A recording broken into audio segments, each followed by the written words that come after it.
बिस्मिल्लाहिर्रहमानिर्रहीम अस्सलाम वालेकुम। मैं हूं नोमान रशीद और आप देख रहे हैं मेरा YouTube channel something about statistics. मैं अपने इस यूट्यूब चैनल पर अपने इस लर्निंग प्लेटफॉर्म से आपको वेलकम कहता हूं। हम सैम्पलिंग एंड सैम्पलिंग डिस्ट्रीब्यूशंस अपने वीडियो लेक्चर से कवर कर रहे हैं। हमारा आज का जो टॉपिक है वो न्यूमेरिकल क्वेश्चंस को सॉल्व करना है। हम न्यूमेरिकल क्वेश्चन की एक सीरीज़ बना रहे हैं और ये जो न्यूमेरिकल क्वेश्चंस हमारे पास स्टार्ट होंगे उनका एक पार्ट 1 है जो मैं आज आपके सामने डिस्कस करूँगा। इस पार्ट 1 में बेसिकली हमने करना क्या है जी, हमने सैम्पलिंग डिस्ट्रीब्यूशन बनानी है सैम्पल मीन्स की। आज हम न्यूमेरिकल क्वेश्चन करेंगे, सैम्पलिंग डिस्ट्रीब्यूशन बनाएंगे, उसका मीन, उसका वेरिएंस कैलकुलेट करेंगे और फिर उसको जाके हम वेरीफाई करेंगे। तो चलते हैं जी अपने टॉपिक की तरफ। अपने टॉपिक पे जाने से पहले एक छोटी सी गुजारिश कि जिन लोगों ने मेरा चैनल अभी तक सब्सक्राइब नहीं किया तो काइंडली चैनल को सब्सक्राइब भी कर दीजिए और साथ बेल आइकन को हल्का सा पुश भी कर दीजिए ताकि लेटेस्ट वीडियोस का नोटिफिकेशन आपको मिलता रहे। क्वेश्चन की स्टेटमेंट आपके सामने है जी, draw all possible samples of size 2। आपने ऑल पॉसिबल सैंपल ड्रॉ करने हैं, वो भी पॉपुलेशन जो दी गई है उससे आपने ड्रॉ करने हैं। और टेक्निक आप देखें जी हमने कौन सी यूज़ करनी है। सैम्पलिंग के जो क्वेश्चन होते हैं उनमें दो बातें आप अपने जहन में रख लिया करें। सबसे पहले तो आप ये देखा करें कि सैंपल कितने साइज़ का हमने ड्रॉ करना है, 2 का है, 3 का है। और फिर दूसरी बात ये देखिए करें कि आपने इसमें टेक्निक कौन सी यूज़ करनी है, विद रिप्लेसमेंट करनी है या विदाउट रिप्लेसमेंट करनी है। अगर विद रिप्लेसमेंट करनी है तो फिर आप विद रिप्लेसमेंट के ज़रिए, यानी कि 2 मेन पॉइंट्स आपने इसमें क्वेश्चंस में हमेशा देखने होंगे। तो यहाँ पर 2 मेन पॉइंट हमें मिल गए कि सैंपल का साइज़ उन्होंने 2 रखा है और टेक्निक जो यूज़ कर रहे हैं वो है विद रिप्लेसमेंट। तो आपने इसको विद रिप्लेसमेंट से जी ड्रॉ करना है, आपने विद रिप्लेसमेंट टेक्निक का इस्तेमाल करना है। तो अब 2 बातें आपने अपने जहन में रख लेनी है। फिर सेकंड बात आपने अब देखनी है कि जी हमारे पास पॉपुलेशन कौन सी दी गई है। तो पॉपुलेशन है जी 3, 4, 5 एंड 6। ये हमारे पास पॉपुलेशन है हमारे पास, जिससे हमने सैंपल का साइज 2 ड्रा करना है और विद रिप्लेसमेंट टेक्निक यूज़ करनी है। Show that the variance of the sample means is half of the population variance. तो हमने ये साबित करना है कि जो हमारे पास वेरिएंस है हमारे पास सैंपल मीन का, वो हाफ होगा पॉपुलेशन के वेरिएंस के। तो ऑब्वियसली क्योंकि हमारा सैंपल का साइज़ 2 है तो इसलिए हम सिग्मा स्क्वायर को जब 2 पे डिवाइड करेंगे तो हमारे पास सैम्पलिंग डिस्ट्रीब्यूशन का जो वेरिएंस है उसके इक्वल आ जाएगा। तो सबसे पहले जी देखें, आप लोगों को ये पॉपुलेशन दी गई है 3, 4, 5 एंड 6। तो आप लोगों को पता होना चाहिए कैपिटल एन जो है वो पॉपुलेशन का साइज़ होता है जी। तो कैपिटल एन हमारे पास इस वक्त कितना है जी, इस वक्त हमारे पास कैपिटल एन 4 है और स्मॉल एन जिस जो हमने सैंपल का साइज़ ड्रॉ करना है वो इस वक्त हमारे पास कितना दिया गया है, 2 दिया गया है। तो फर्स्ट ऑफ ऑल जब भी इस तरह के क्वेश्चन आते हैं आप पॉपुलेशन का मीन कैलकुलेट कर लिया करें और साथ पॉपुलेशन का वेरिएंस कैलकुलेट कर लिया करें। तो पॉपुलेशन का मीन कैलकुलेट करने के लिए हमें एक्स का कॉलम और एक्स स्क्वायर का कॉलम, ये 2 कॉलम्स हमें साथ बनाने पड़ेंगे। मीन लेने के लिए हमें क्या करना पड़ेगा, समेशन एक्स, और वेरिएंस के लिए हमें समेशन एक्स स्क्वायर की ज़रूरत पड़ेगी। तो आपके पास पॉपुलेशन के जो सैम्पलिंग यूनिट्स हैं वो दिए गए हैं 3, 4, 5 एंड 6। बिल्कुल इसी तरह एक्स स्क्वायर लेंगे तो 9, 3 का स्क्वायर 9 आएगा, 4 का स्क्वायर 16, 5 का स्क्वायर 25, 6 का 36। तो समेशन एक्स स्क्वायर 86 बनेगा और समेशन एक्स 18 बनेगा। तो समेशन एक्स जो है यानी कि जो म्यू बनेगा वो हमारे पास कितना बनेगा, 4.5 बनेगा, जो हमने कैलकुलेट करके आपके सामने रखा हुआ है। ये म्यू हमें आगे वेरिफिकेशन में काम आएगा, सिग्मा स्क्वायर भी हमें आगे वेरिफिकेशन में काम आता है। तो फर्स्ट ऑफ ऑल आपने ये चीज़ें कैलकुलेट करके अपने पास रख लेनी है। तो म्यू जी हमारे पास क्या है, summation X over capital N है। तो 18/4 को जब हम डिवाइड करेंगे तो 4.5 हमारे पास म्यू आ जाएगा। और आपको पता है कि ये पॉपुलेशन से आया हुआ मीन है, पैरामीटर है। तो पैरामीटर जो होता है वो ग्रीक लेटर से ही डिनोट किया जाता है। तो ऑब्वियसली म्यू जो होगा यानी कि इस मीन को हम म्यू से डिनोट करेंगे। और सिग्मा स्क्वायर है जी हमारे पास, और सिग्मा स्क्वायर हमारे पास क्या होता है जी, वेरिएंस होता है। और वेरिएंस के लिए हम वही कैलकुलेशंस करते हैं, वहाँ पर एस के लिए करते थे, यहाँ पर हम सिग्मा स्क्वायर की नोटेशन यूज़ करेंगे। वहाँ स्मॉल एन यूज़ करते थे, यहाँ कैपिटल एन यूज़ करेंगे। तो बहरहाल कैलकुलेशन आपके सामने 86 है जी हमारे पास, summation x square over n 86/4 minus 18/4 का होल स्क्वायर है। इनको डिवाइड करके आप कैलकुलेट करते हैं तो फाइनली आपके पास जो आंसर आ जाता है वो 1.25 आ जाता है। तो अब दो चीज़ें आपने कैलकुलेट कर ली, एक पॉपुलेशन का मीन कैलकुलेट कर लिया, that will be 4.5, and variance या सिग्मा स्क्वायर जो है, याद रखिएगा ये पॉपुलेशन का सिग्मा स्क्वायर है, ये सैम्पलिंग डिस्ट्रीब्यूशन का नहीं है। इन चीज़ों में स्टूडेंट अक्सर जो है ना गलती कर जाते हैं इनको समझने में, क्योंकि इसके साथ एक्स बार नहीं लगा हुआ। जिसके साथ एक्स बार नहीं है वो पॉपुलेशन से आया हुआ है, और जिसके साथ एक्स बार लगा हुआ है वो सैम्पलिंग डिस्ट्रीब्यूशन से आया है। अब अगले स्टेप में जाकर जी हमने क्या करना है, ऑल पॉसिबल सैम्पल्स बनाने हैं, और सैम्पलिंग हमारे पास विद रिप्लेसमेंट है, तो ओबियसली हमारे पास ये है n की पावर स्मॉल n है, और जो कि हमारे पास 4 की पावर 2 बनेगा। तो ऑल पॉसिबल सैम्पल्स हमारे पास कितने बनेंगे जी, 16 बनेंगे। कितने बनेंगे जी, 16, यानी कि n और उसकी पावर स्मॉल n। तो 4 अगर हमारे पास पॉपुलेशन है तो 1 2 3 एंड 4 है जी हमारे पास पॉपुलेशन, और पॉपुलेशन से की पावर हम 2 ले लेंगे और हमारे पास ऑल पॉसिबल सैम्पल्स बन जाते हैं। अब सैम्पल्स बनाना आपको पहले सिखा दिया गया था, बहरहाल इसको दोबारा से हम देखते हैं। अब सैम्पल के साथ उनका मीन भी हम कैलकुलेट करेंगे, क्योंकि हम सैम्पलिंग डिस्ट्रीब्यूशन ऑफ एक्स बार बना रहे हैं, मीन बना रहे हैं। तो मैं आपके लिए पॉपुलेशन ऊपर लिख कर ले आया हूं ताकि आपको बनाना आसान हो जाए। तो 3 है जी हमारे पास, 3 के साथ आएगा, फिर 3 4 बनेगा, फिर 3 5 बनेगा, और फिर 3 6 बनेगा। जिन लोगों को ये सैम्पल्स बनाने नहीं आते, आप मेरी प्रीवियस वीडियोस को जाकर देखिएगा, उसमें मैंने डिटेल से इनका टॉपिक को कवर किया है कि सैम्पलिंग के हमने जो सैम्पल्स बनाए थे विद रिप्लेसमेंट से, 2 का सैम्पल भी सीखा था, 3 का सैम्पल भी सीखा था, इस तरह विदाउट से भी हमने 2 का सीखा था और 3 का भी सीखा था। उसके बाद हमारे पास 4 की बारी आती है, तो 4 को 3 के साथ, फिर 4 को 4 के साथ, फिर 4 को 5 के साथ, फिर 4 को 6 के साथ, इसी तरह 5 को 3 के साथ, फिर 5 को 4 के साथ, और ये सारे सैम्पल्स आपके पास बन जाते हैं। जब सैम्पल बनेंगे तो जी फिर हमने अर्थमेटिक मीन कैलकुलेट करना है। तो इस सैंपल का जो अर्थमेटिक मीन होगा, इस वाले सैंपल का जो अर्थमेटिक मीन होगा, वो कैसे आएगा कि हमने इनको ऐड करना है और इसको 2 पे डिवाइड कर देना है। तो 3 को 3 के साथ ऐड करते हैं, 6 बनेगा, और इसे 2 पे डिवाइड करेंगे तो हमारे पास 3 आ जाएगा। बिल्कुल इसी तरह जब इस सैंपल का मीन निकालेंगे तो हमारे पास वो आ जाएगा जी 3.5, इसका सैंपल का मीन 4 आएगा जी, और इस सैंपल का मीन 4.5 आएगा। बिल्कुल इसी तरह हमारे पास ये सैंपल्स जो आ रहे हैं हमारे पास, इनके मीन हम कैलकुलेट करते जाएंगे। मीन का तरीका आपको पता है कि ऐड करते हैं और इनको 2 पे डिवाइड करते हैं। तो 4 + 3 7 होगा, 2 पे डिवाइड करेंगे तो 3.5 आएगा। ये सारे सैंपल और उनके साथ मीन कैलकुलेट होते आ जाते हैं। अब यही मीन बेसिकली हमारा रैंडम वेरिएबल बनता है, और आपको पता है कि हर रैंडम वेरिएबल की कोई ना कोई डिस्ट्रीब्यूशन बनती है। तो अब इस रैंडम वेरिएबल की जो हम सैम्पलिंग डिस्ट्रीब्यूशन बनाएंगे या प्रोबेबिलिटी डिस्ट्रीब्यूशन बनाएंगे, फ्रीक्वेंसी डिस्ट्रीब्यूशन बनाएंगे, that is called the sampling distribution of x bar. इसको हम sampling distribution of x bar का नाम दे देंगे। तो चलें जी, अब आपके सामने है जी, ये मैं वो वाले क्वेश्चन भी ले आया हूँ, टेबल ले आया हूँ, और सैम्पलिंग डिस्ट्रीब्यूशन भी। तो आप देखें कि इनको मीन को लिख लें, आप एक सीक्वेंस में लिख लीजिए, एक तरतीब में लिख लीजिए। 3 को 3 मतलब पहले आ गया है, फिर 3.5 है, फिर 4 है, फिर इसी तरह करके 4.5 है, फिर 5 है, फिर 5.5 है, और लास्ट हमारे पास जो है वो 6 है जी। अब आपने इनको टैली करते जाना है और यहाँ पर एक निशान लगाते जाना है, जिनको हम टैलीज कहते हैं या टैली मार्क कहते हैं। अब 3 देख लीजिए आपके पास काउंटिंग में कितनी दफ़ा आया है जी, सैम्पल्स में देख लीजिए सिर्फ एक ही बार आया है। तो ओबियसली फिर इसके सामने जो निशान लगेगा वो एक निशान लगेगा, यानी कि टैली का एक निशान लगेगा जी। 3.5 2 टाइम्स आया हुआ है, फर्स्ट टाइम ये आया हुआ है, और एक और हमारे पास यहाँ भी आया हुआ है जी। तो ये 2 टाइम आया हुआ है। तो आपने इसे क्या करना है जी, इसको 2 टाइम्स लिखना है। तो ओबियसली फिर इसकी जो टैली लगेगी वो कितनी लगेगी जी, 2 लगेगी, 1 और एक 2 और इजाफी हमने लगा दी है जी।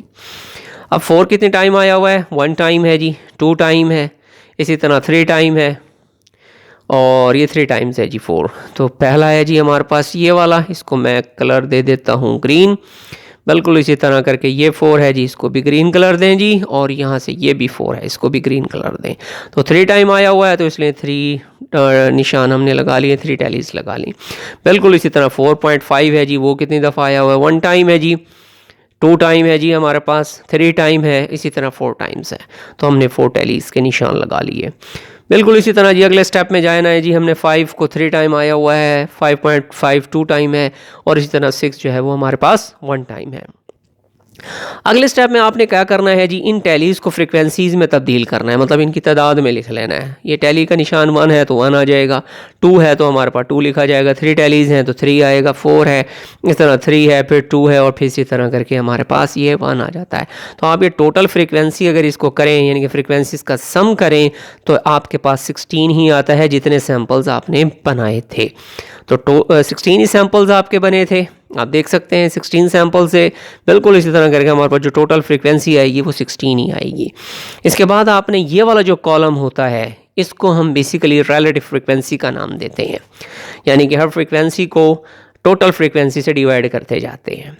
तो आपने इसको क्या करना है जी, इस फ्रीक्वेंसी को लेने के लिए 1 को टोटल पे डिवाइड करेंगे 16 आएगा जी, फिर इसको इस तरह करके 2 को 16 पे डिवाइड करेंगे। आप भले लिख लें, इसको डिवाइड ना करें क्योंकि इसका आंसर पॉइंट में आता है।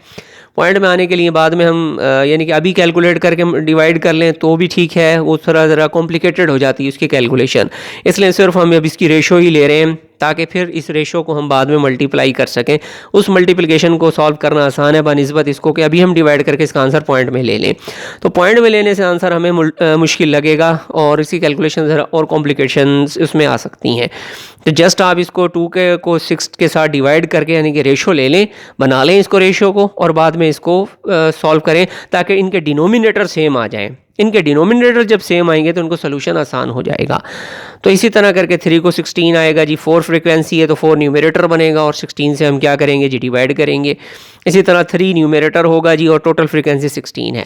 तो आप जब इसको सॉल्व करते हैं तो आपके पास इसका आंसर 1 आएगा और आपको हमने बता रखा है कि रिलेटिव फ्रीक्वेंसी जो होती है उसका टोटल जो होता है हमेशा 1 आता है। इसी तरह आप अगले कॉलम की तरफ अब जा रहे हैं ताकि आप मीन कैलकुलेट कर सकें। तो अगले कॉलम के लिए आप लोगों ने क्या करना है कि इस x बार को आपने इस fx बार के साथ मल्टीप्लाई करना है, इस f इंटू एक्स बार के साथ मल्टीप्लाई करना है, यानी कि फर्स्ट कॉलम आपका मल्टीप्लाई होने जा रहा है जी आपके फोर्थ कॉलम के साथ। तो आपके पास ये आ जाएगा, आप देख सकते हैं कि न्यूमरेटर के साथ मल्टीप्लाई होता है तो 3 1 के साथ मल्टीप्लाई होगा तो 3 आएगा, 16 एज इट इज़ आ जाएगा। 3.5 मल्टीप्लाई होगा 2 के साथ तो 7 आएगा और 16 एज इट इज़ डिवाइड में आ जाएगा। 4 3 के साथ तो 12 आएगा और 16 डिवाइड हो जाएगा। इसी तरह 4.5 4 के साथ और 18 आएगा। अब सारे मैंने 1 बाय 1 मल्टीप्लाई करके इसको जब डिवाइड करता हूँ तो आंसर मेरे पास आ जाता है 4.5 आ जाता है। बिल्कुल इसी तरह अब मुझे ये वाला कॉलम तैयार करना है ताकि मैं अपने वेरिएंस की कैलकुलेशन कर सकूं। तो जब मुझे ये वाली कैलकुलेशन करनी है तो फिर मुझे क्या करना है, इस 4 कॉलम को अपने फर्स्ट कॉलम के साथ अगेन मल्टीप्लाई कर दूंगा तो मेरे पास ये लास्ट वाला कॉलम तैयार हो जाएगा। अब 3 को मैं दोबारा 3 के साथ मल्टीप्लाई करूंगा तो 3 3 जा 9 होता है तो 9 आ जाएगा और 16 एज इट इज आ जाएगा जी। ये मेरे पास फर्स्ट कैलकुलेशन आ गई। बिल्कुल इसी तरह करके 3.5 मल्टीप्लाई होगा 7 के साथ, दैट विल बी 24.5 और 16 आ जाएगा।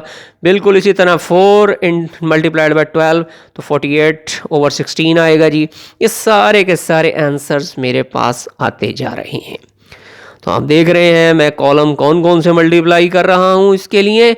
ये वाला कॉलम फोर्थ कॉलम यानी कि 1 2 3 4 एंड 5, फिफ्थ कॉलम और फर्स्ट कॉलम, फिफ्थ कॉलम और फर्स्ट कॉलम मल्टीप्लाई कर रहा हूँ तो मेरे पास 6 कॉलम तैयार होता जा रहा है। अब 3 को मैं 3 के साथ मल्टीप्लाई करता हूँ 9 आता है, 7 को 3.5 के साथ मल्टीप्लाई करता हूँ तो 24.5 आता है। इसी तरह करके ये सारी कैलकुलेशंस मेरे पास बनती चली जाती हैं। लास्ट में जी मैंने इनका टोटल कर रखा है, आप टोटल देख सकते हैं। मैंने इसका जो टोटल करके इसको फाइनली यहाँ डिवाइड भी कर लिया है और इस डिवीजन का जो आंसर मेरे पास आता है वो आता है 20.875। तो ये सारे कॉलम्स आपके सामने तैयार हैं। अब जस्ट हमने मीन निकालना है इस फ्रीक्वेंसी डिस्ट्रीब्यूशन का, इस सैम्पलिंग डिस्ट्रीब्यूशन का, और उसके बाद इसका वेरिएंस कैलकुलेट करना है। तो आपको मीन का पता है, मीन का फॉर्मूला आपको आता है समेशन एक्स बार और एफ एक्स बार। ये आपने एक्सपेक्टेशन में पढ़ चुके हैं। 8 चैप्टर जो फर्स्ट ईयर वालों का था आपने वहाँ पर इसको स्टडी किया है। एक्सपेक्टेड वैल्यू हम कैसे निकालते हैं किसी भी वेरिएबल की, तो इसको म्यू एक्स बार से भी डिनोट करते हैं और इसको हम एक्सपेक्टेड ऑफ एक्स से भी डिनोट कर सकते हैं। तो दोनों नोटेशंस आप यूज़ कर सकते हैं, जिस तरह चाहे आप इसको लिख लें। तो समेशन एक्स बार एफ एक्स बार है जी हमारे पास। तो समेशन एक्स बार और एफ एक्स बार का मतलब क्या है कि हमने इस वाला जो कॉलम है ये एक्स बार और एफ एक्स बार का जो कॉलम है इसका जो टोटल है वो हमारे पास आया हुआ है। तो आपने इसका टोटल किया है तो हमारे पास इसका टोटल जो आया हुआ है और उसको हमने जब डिवाइड किया है तो वो आंसर हमारे पास कितना बनता है जी 4.5 बनता है। तो सिंपल इज़ दैट हमने क्या किया है कि ये जो हमारे पास first second third and fourth, ये जो फोर्थ कॉलम का जो हमारे पास आंसर होगा वो हमारा मीन कहलाएगा, mean of the sampling distribution of x bar. ये जो सैम्पलिंग डिस्ट्रीब्यूशन हमने बनाई हुई है उसका मीन कहलाएगा। और ऑब्वियसली ये इक्वल होगा, ये इक्वल होगा जब हम वेरीफाई करेंगे तो पॉपुलेशन मीन के इक्वल ही आ जाएगा।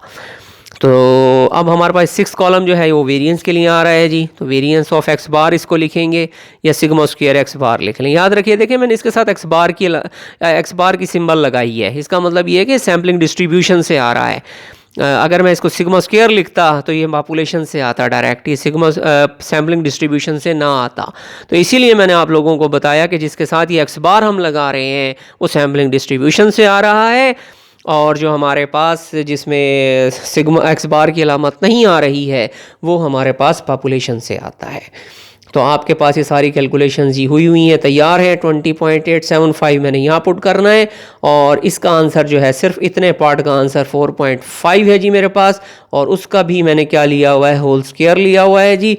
तो आप इसका 4.5 का होल स्क्वायर लेंगे और इस सारी इक्वेशन को, इस सारे आंसर को आप सॉल्व करेंगे तो आपके पास 0.625 इसका आंसर आ जाता है।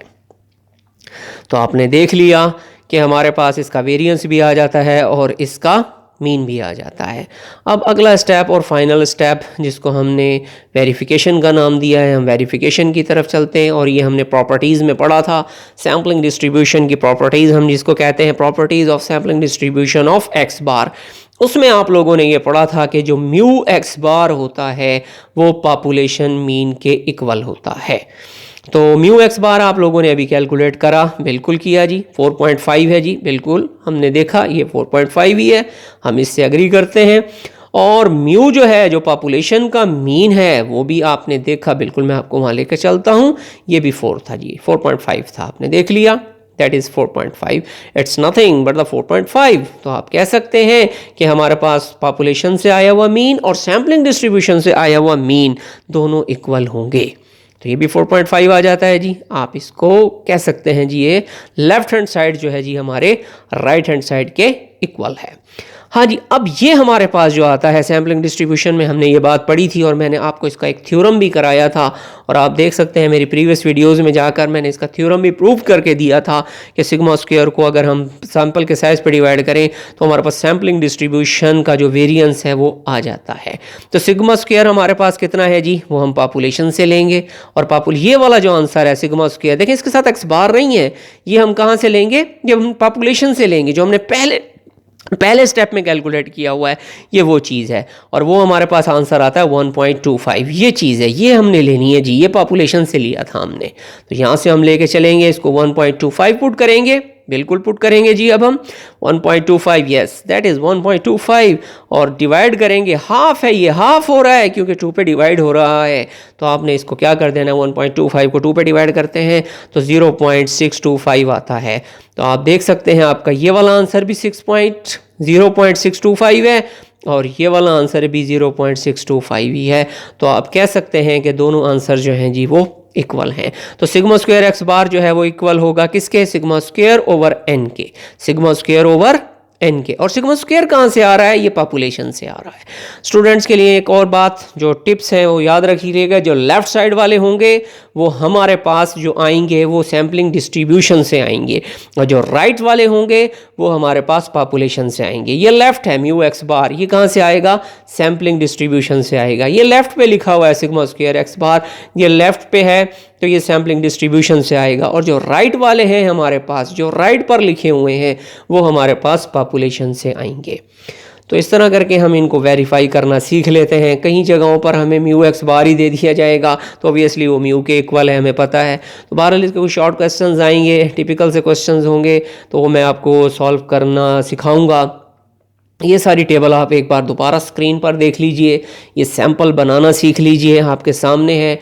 आपको इसमें कोई प्रॉब्लम आता है, कोई डिस्कशन आप करना चाहते हैं, कोई भी रेलिवेंट इससे क्वेश्चन है, आप मुझसे डिस्कस कर सकते हैं। मेरा व्हाट्सएप ग्रुप है, आप वो ज्वाइन कर सकते हैं। मुझे रिसर्च गेट पे फॉलो कर सकते हैं, मुझे कमेंट कर सकते हैं, मेरी वीडियोस को लाइक और शेयर करें ताकि आप तरह बहुत से स्टूडेंट्स को ये इंफॉर्मेटिव वीडियोस मिल सकें। मिलेंगे इंशाल्लाह अपनी नेक्स्ट वीडियो में। जब तक के लिए अपना बहुत सा ख्याल रखिएगा, मुझे दुआओं में याद रखिएगा।